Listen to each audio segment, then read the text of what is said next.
Hello everyone, welcome to another episode of TCG Talk, back today with another video. And in today's video, I just got back from Vegas, like tonight. It's 12 o'clock in the morning where I'm at, but I'm not tired at all. So I was like, hey, we'll hop on and make some videos. I wanted to make a couple One Piece videos as well as a couple Flesh and Blood videos. And the first One Piece video I kind of wanted to make was talking about the card pool. Not every card, obviously, but I wanted to talk about, I guess, what staples would be. And like if you're a new player, maybe you don't want to pick up a booster box, maybe you're just looking to get some of the staple cards for a certain color and things of that nature, what you'd be buying, things of that. And then also I'm going to give a couple of resources for new people, because like not everybody's super savvy with like navigating discords and websites and everything else. So if you're new to the game and you're wanting to know some resources to be able to learn it, to be able to make decks, to be able to play it, things of that nature, please pay attention to this video. And I'm also going to give you some like staples for red and green. So for me, I've been playing mainly red, and then green has been my secondary color in this game so far. And then obviously red, green, both because of Law. Law is the main character I've been playing a lot. He is a red, green hero. I don't have him up on here just because I'm not going through all the characters, but you also can play Kid and Zoro and Luffy. So like red and green has some really good, I think for newer players, red and green is where I would start personally if I were going to give you a suggestion. One, because they're very good decks. A lot of the decks in red and green are kind of like the main killers of the format right now, especially over in Japan, which is a little bit ahead of us.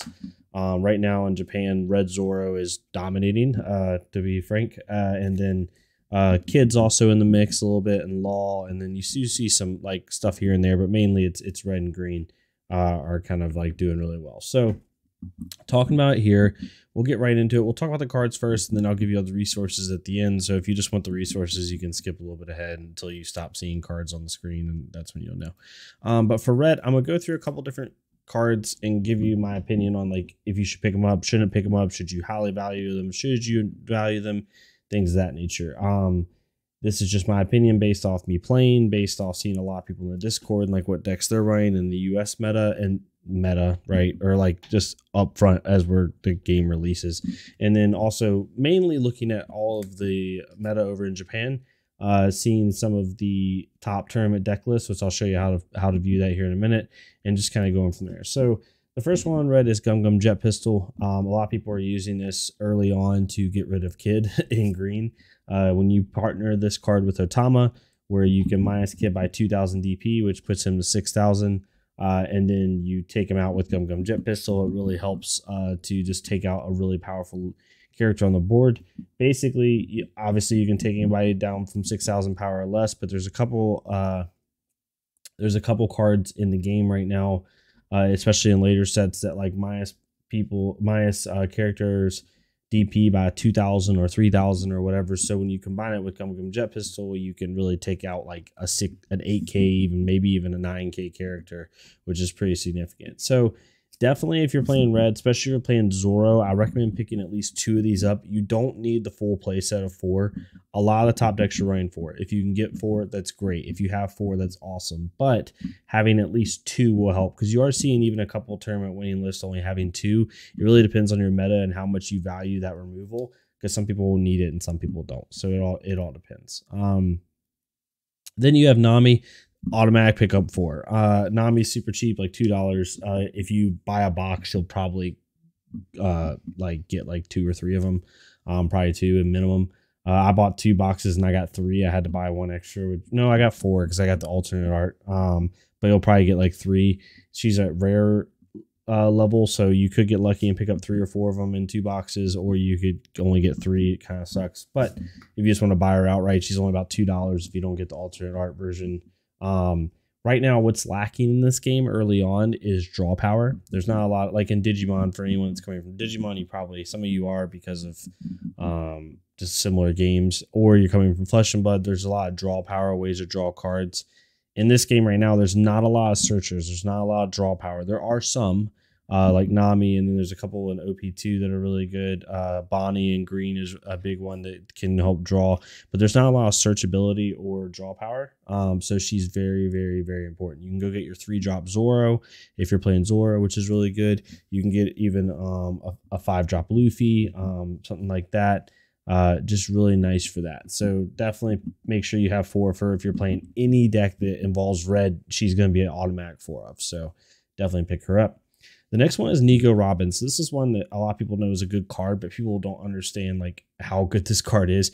KO up to one of your opponent's characters with 3,000 power or less. Really good in the early game. Really good with Zoro, because with Zoro, this card automatically can attack the leader, right, without being buffed if you have Zoro's ability on play.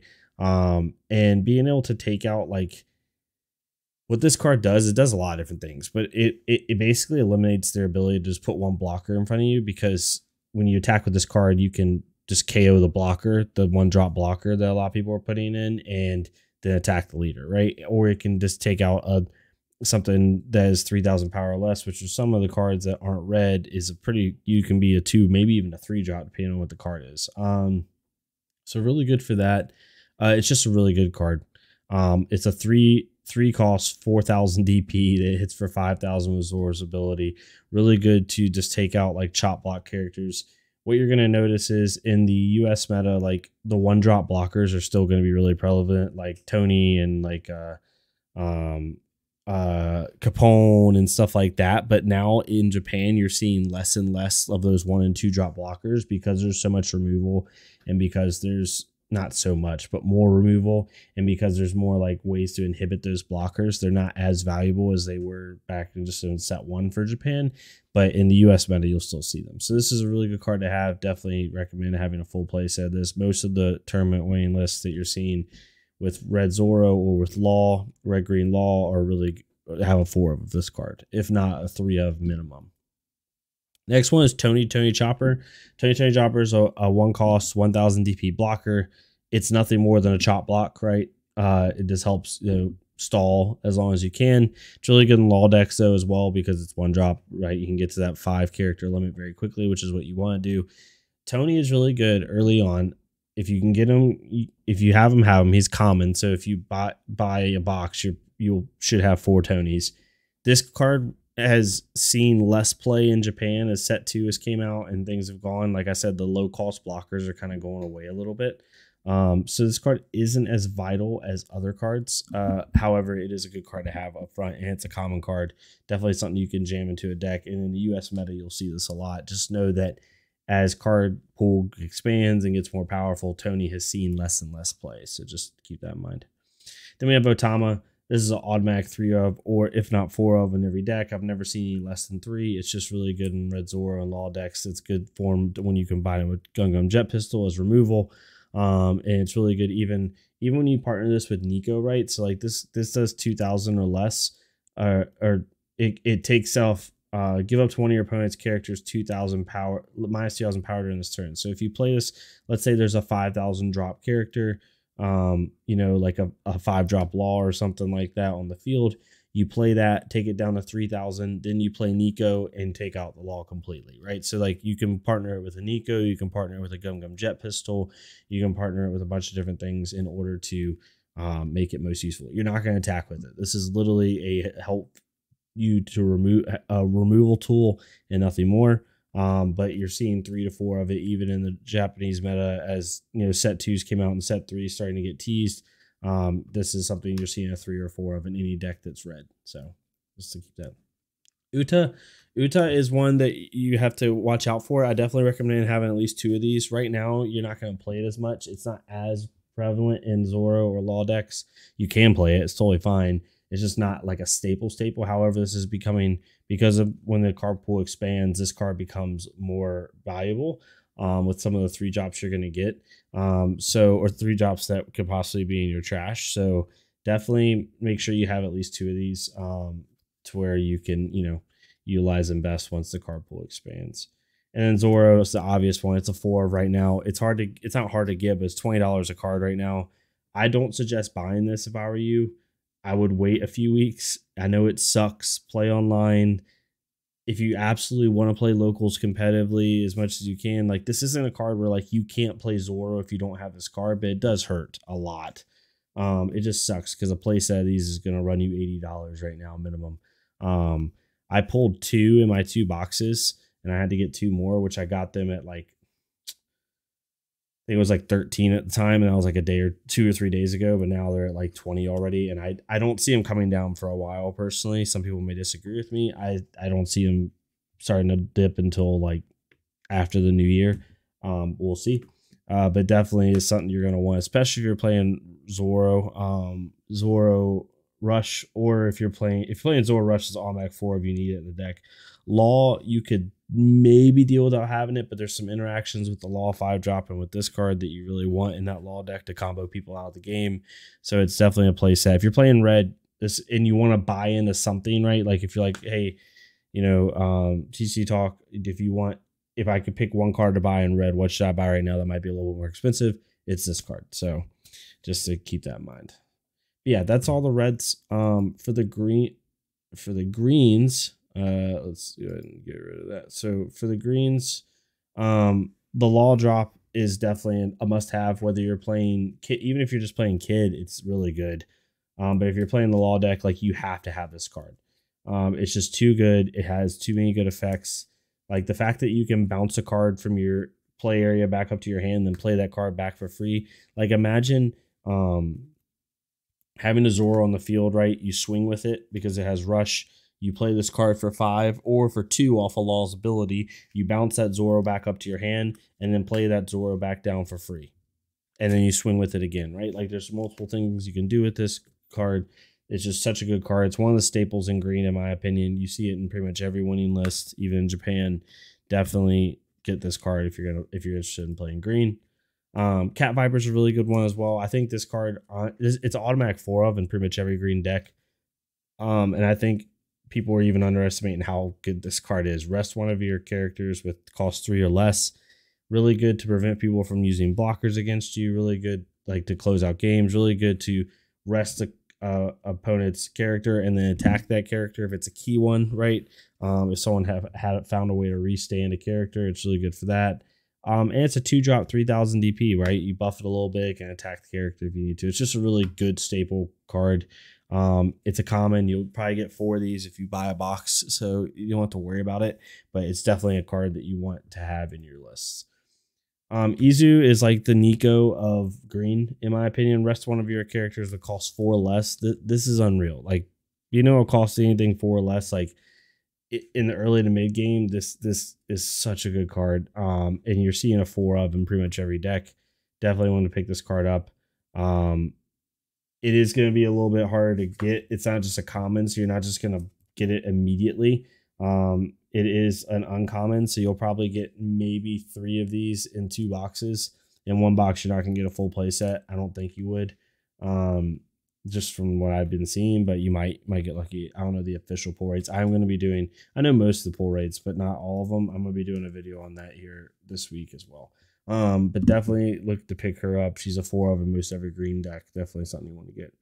This is an interesting card. So Kawamatsu is something that you might want to think about getting in the future. It's a common, like, you're going to have it. Just, you don't have to jam it in your deck right now, but there are some heroes that have been already revealed for set 3 that have to do with triggered effects.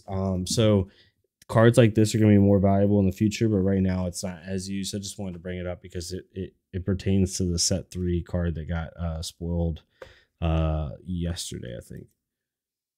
Then you have Kid. This is the other staple right now if you want to play the Kid deck. I think this card is going to... This card's weird. So right now, this card is a must-have if you want to play Kid. Right now. I think as the card pool expands and we start to see more removal, I think that this card could devalue a little bit. It does, unless there's things that help keep it around.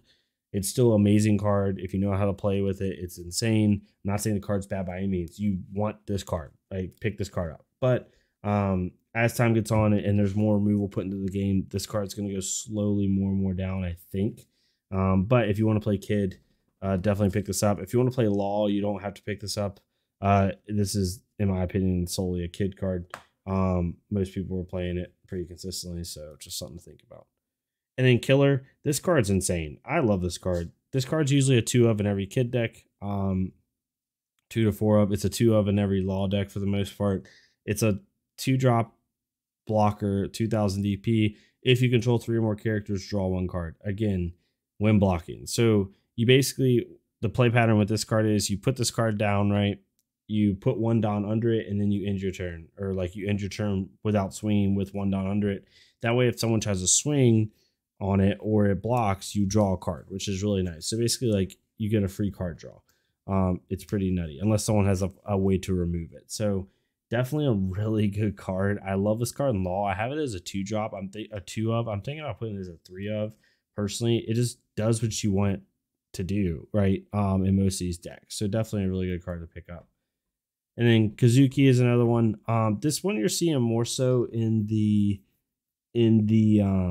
kid decks more so than the Law decks. But it's definitely like a consistent card. It's just one that makes more sense in the kid decks because you're looking at top 5 cards of your deck, reveal 1 Nano Country type card, and add it to your hand. That's more relevant in kid than Law, so that's why you're seeing it more in that. But this is something definitely you could think about picking up as well. And then found Okiku. She's like an automatic, like 3 or 4 of in most kid decks, and even in Law, like I've seen a lot of people running like 2 of her, but not as much. But she's definitely a really good.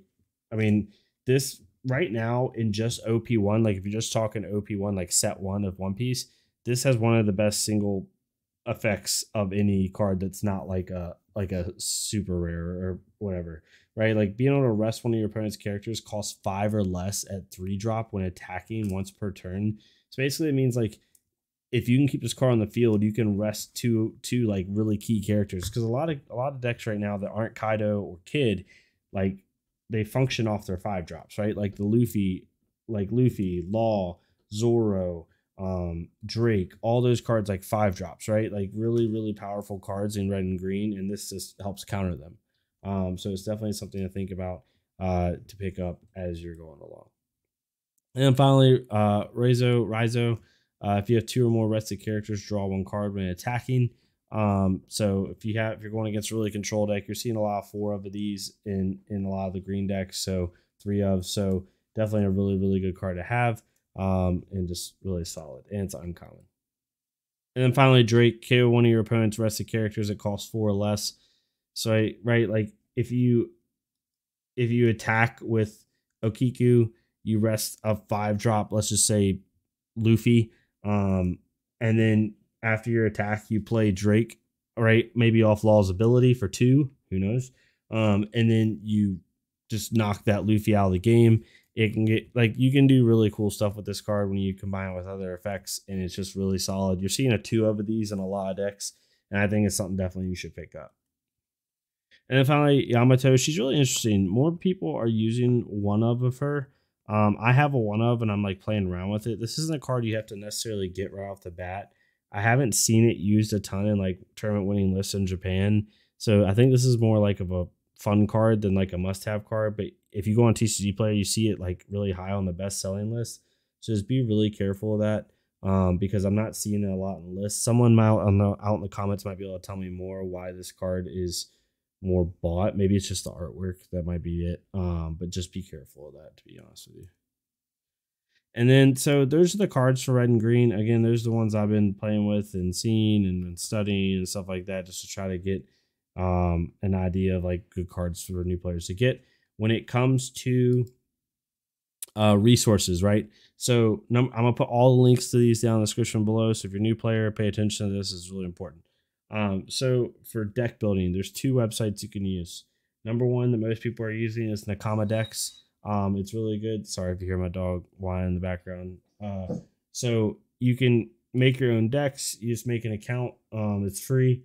And basically you can, like in most deck builders for most card games, you can make a deck. You can look at cards, you can have your own collection, right? Like cards that you've gotten physically in person, you can put into your thing. You can look at tournaments. They are working on this section right now, but they're looking to add it. You can get even proxies if you're like wanting to print out proxies and stuff like that. Just a really good website, really good thing to have, and highly suggest it. The second one definitely is the One Piece card game.dev, similar to Nakama, but not quite as in depth. This is really just mostly for card and deck building. It does also have the rules in here as well, or it gives you the resource to like the YouTube channel. You can do deck builder here. You can look at decks. This one's still like, they don't have like tournament decks or popular decks or anything like that. It's still a work in progress. But they do have like the hot decks, or this is star decks if you want to try those out. Really good for that. You can look at the cards, you can look at library and different stuff like starters, boosters, and then they also have a new section for recently updated cards and things of that nature. So really, really good. Then you have the One Piece topdecks.com. So this is where I'm seeing a lot of the APAC data, right? Like you can look at your home and you have different things. They have articles written about the game in here. They have different writers come in and write about different archetypes and stuff like that. It's really cool. You can kind of have a little more insight on like how decks play or like why decks are good and things like that. Obviously they have a card where you can look at cards. They have ads all over this thing. And then you have deck lists, which they show like deck lists that the writers are writing about, but also like top deck lists. And then you go to tournaments. So basically they link it to Twitter. And you can click on any of these and it'll take you to Twitter. So even if you don't have a Twitter account, you'll still be able to see these and you'll be able to view.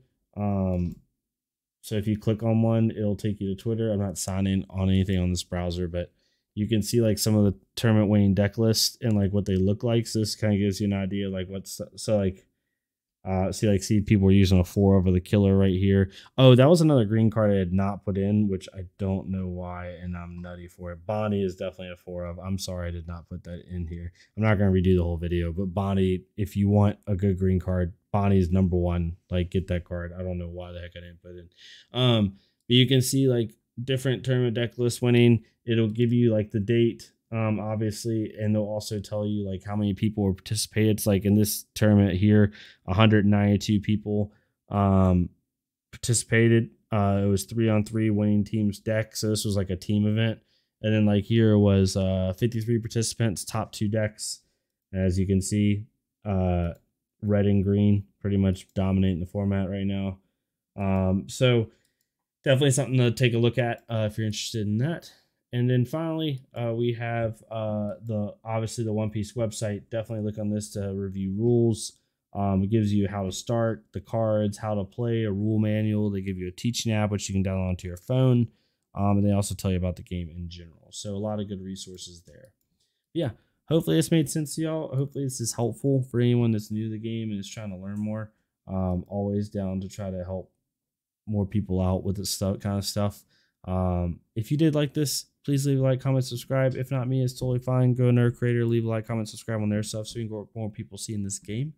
And yeah, I'll see y'all next time on TCG Talk. Thank y'all so much.